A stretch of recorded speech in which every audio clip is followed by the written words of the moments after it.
Domihi animas chataratole, give me souls, take away the rest. Father John po, SDB. We are now in the third Sunday in Ordinary Time. And the theme of our celebration for today of our liturgy is light. God is fulfilling His promise to bring light for those who are living in darkness. Ito po yung narinig natin sa unang pagbasa, wherein those people in darkness have seen a great light. And in this description, our gospel for the day, taken from the Gospel of Matthew chapter 4, verse 12 to 23, pinapakita po dito kung sino tong light na to na pinadala ng Diyos. And this is Christ, the Son of God. He was sent to us to bring salvation, to bring hope, to bring joy, peace amidst the sufferings and darkness that we are encountering. No, hindi tayo focused now on the sufferings and the darkness happening around us, but we are now focusing ourselves on the light that Christ has brought to us. Ito yung panawagan ng ating celebration.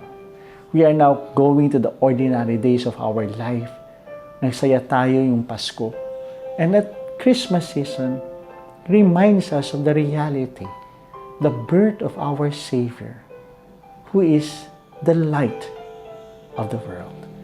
And this is the message that the Lord is granting to each and every one of us in our celebration, that He has sent to us the light. Paano natin masasabi that we have accepted Jesus as the light of our life?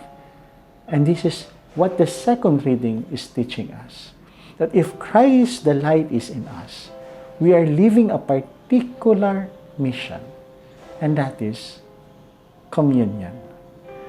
Sinabi sa ating pangalawang pagbasa that we should not bring division, because that is not the mission of Christ. The mission of Christ is to bring communion.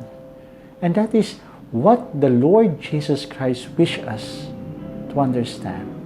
Ito yung pinapaliwanag sa ating mga puso at isipan na pagdating ng Panginoon. He is here to bring communion sa atin at sa Diyos at sa ating kapwa. And as followers and believers of the light, we are meant to live this particular mission, to bring the light, to bring communion, to bring love, to bring compassion, mercy to our brothers and sisters.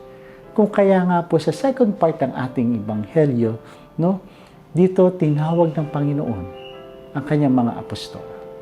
It seems kung i-connect natin ito sa ating buhay, God is calling each and every one of us to partake in the mission in bringing the wonderful light, the message of communion, the message of love, the message of compassion.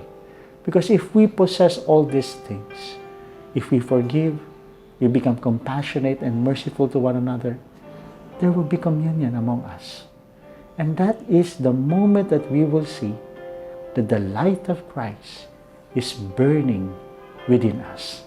At ito yung makikita sa atin ng ating mga kapwa, wherein they can really see in us the light of Christ is truly living in our hearts. So once again, my dear friends, God bless us all.